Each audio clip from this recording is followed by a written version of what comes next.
Spandau Ballet. Formed in Islington in 1979, when ex-child actor Gary Kemp and school friend Steve Norman decided to set up a band, enlisting Tony Hadley, John Keeble and Gary's brother Martin. They make several name changes, from the Cut to the Gentry, as they fine-tune their look and sound. Gary and Martin were both theatre kids, attending a stage school together. Martin appeared on TV shows like Jack and Ori and Dixon of Dock Green, whilst Gary most notably starred in 1972 film Hide and Seek. Whoever you are, you can tell him to hob it back to that school and not show his face here.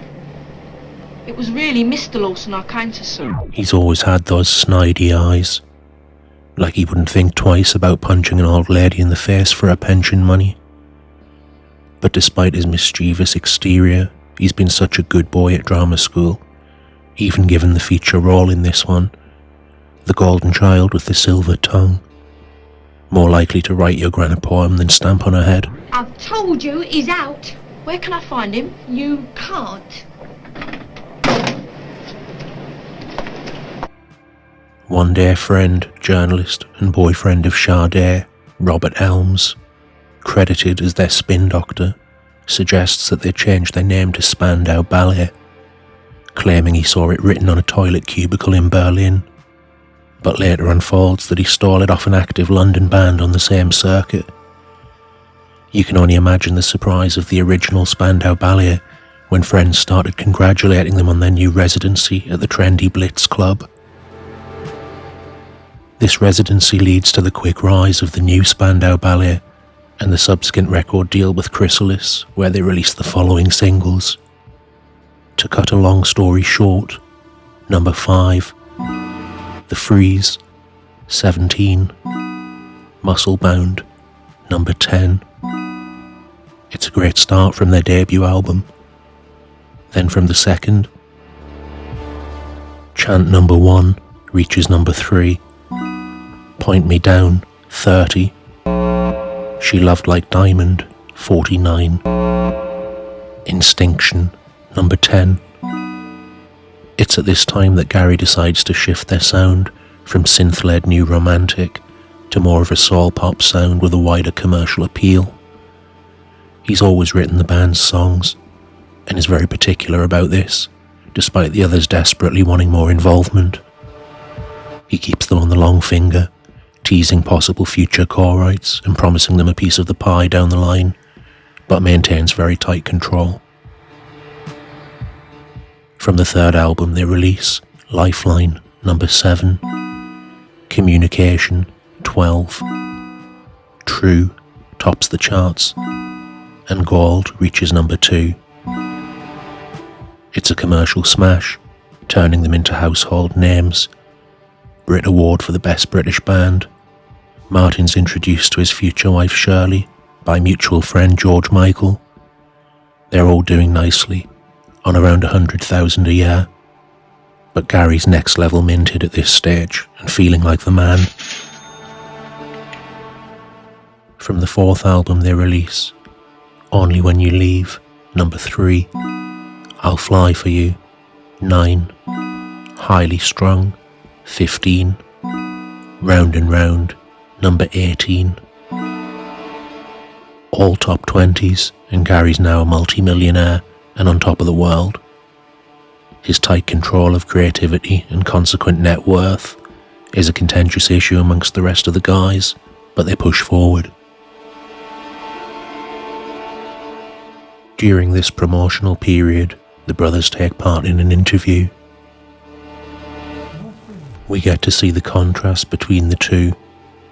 The slithering Cockney barrow boy that's swallowed a dictionary and instinctually drumming up business at all times, with his cooler, better-looking brother, who, although comparatively docile, with a vocabulary closer to Frank Bruno, can see straight through Gary's overdressed word salads. It's beautiful. I'd love to have this place. Look at that light. He's pricing the place up, peacocking about his appreciation for the finer things, whilst Martin just hopes that the chandelier doesn't fall on him.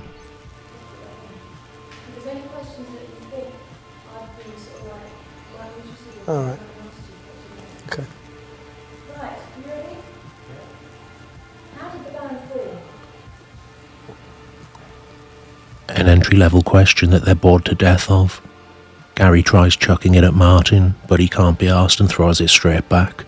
Take it away. Well, we've all known each other for years since we were kids at school. This is a long question, long answer actually. And off he goes. The story's relatively simple, but Gary loves the sound of his own voice and wants to drop nuggets of working class credibility into the mix to make sure that all of the boxes are ticked. Swerving the uncool drama school kids turn musician angle. Sticking to Blitz Club youth culture buzzwords and punk rock sprinkles. Courting the approval of the wider industry amidst the peak success of their sellout. Martin's getting bored, and despite admiring his brother's ability to endlessly talk whilst saying very little, he wishes he'd just tell it like it is. If he could just play it a bit cooler, it would give them a bit of edge. But he writes the songs, so he grinds the organ.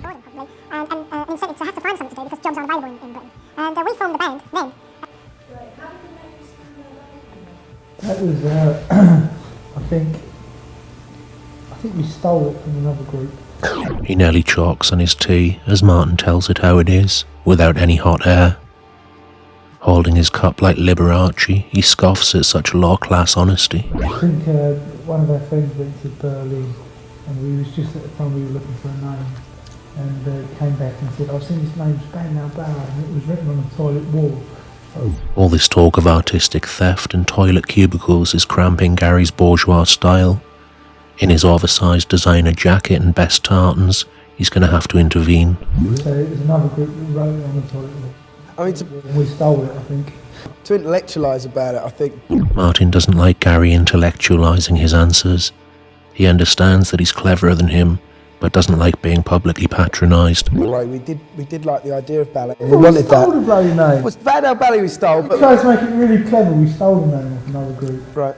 Tiring of listening to his brother plat ropes of bullshit with his nimble tongue, he calls it out, appealing for him to just stop weaving his web for 1 minute, putting him in his place. Here's what. Jokingly thanks Martin under his breath, and Martin quickly tells him not to contradict him like that. Realising that the mics are picking it up, Gary removes himself from the discussion and pulls his best attentive face for the interviewer. What? Sorry? He's still thinking about what Martin just said, hoping that the mic didn't pick it up, but needs to pull himself together. So the big change came was in what our inspirations were, and I think they were much more visual.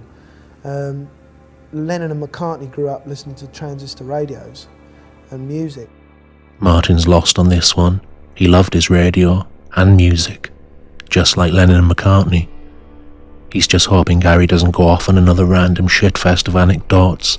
Well, we grew up watching the telly because we were born in the generation that had TV for the first time in England. Anyway, I mean, TV really didn't become popular until sort of the He thinks that Gary's finally talked himself up shit creek here.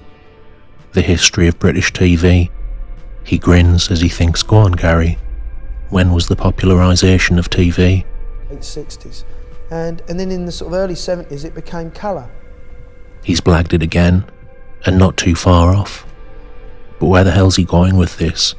What TV was Spandau Ballet influenced by? Well, my only pop education was visual, and it didn't just concern music. It was like Mad from Uncle, Batman and commercials and soap operas. Come on now, he's thinking. We listened to the radio and records just like everyone else. What a lot of shit. Smirking away, assuming that the camera's on a close-up of Gary. Soap operas. So it made more sense that when bands like ourselves, our generation, came along, that we would step much more into making visual things and videos. There's a lyric on With the Pride, a track on Parade, and it says, I'd rather take this cure for life. Well, cure for life, I think, is what we've discovered in Spandau Ballet. He's having a moment. referencing his lyrics and the profound connection that they hold in his own heart. His music's a cure for life, and Martin's completely lost again. I think life itself cannot be very stimulating, not always very stimulating or very exciting, and it's up to you to find a cure. And I don't think you find it in material things. I mean, I've discovered that since I've been able to afford that sort of stuff. Don't mention money. Everyone knows that cash is rotting the foundations of their safe house, and that Gary could just fuck them all off and retire. Martin's happy with the little sweetener that he's getting tucked in his pocket, but isn't comfortable with things deep down.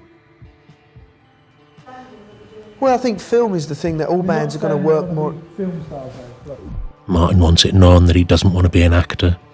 They both know it's not a cool look, despite it being their previous passion.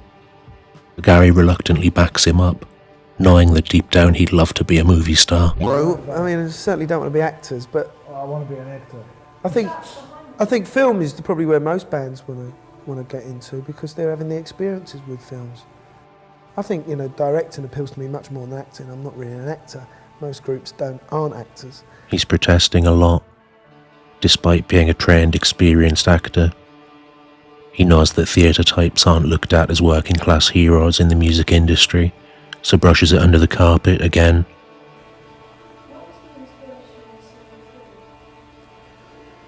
Well,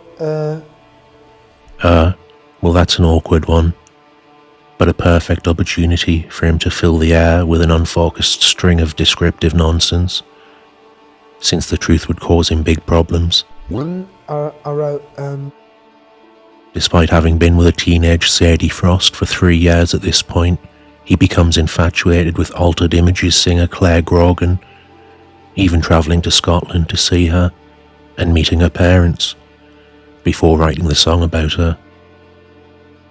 Maybe the reason he found it so hard to write the next line is because he injured himself finger blasting her.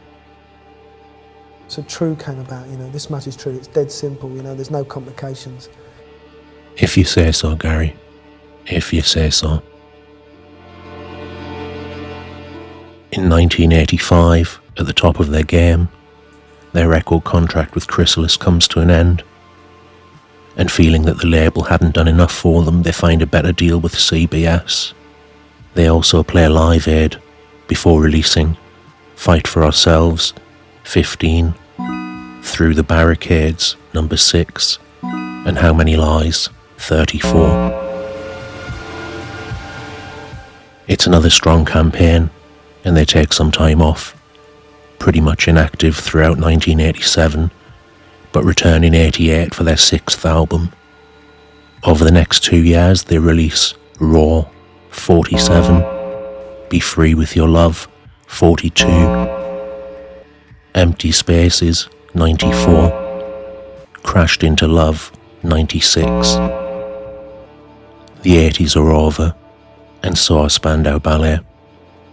They could press on as a heritage act with a loyal fan base and strong back catalogue, but Gary's not looking back. He's been fighting his urge to admit that he loves acting, and now that the doors have been opened for him, he sees more glamour on the big screen than playing 80s festivals and scraping to get into the top 100. So they quietly disband. In no time at all, it's announced that both Gary and Martin will be playing the role of two East End nonces, twin brothers that enjoyed sucking each other off.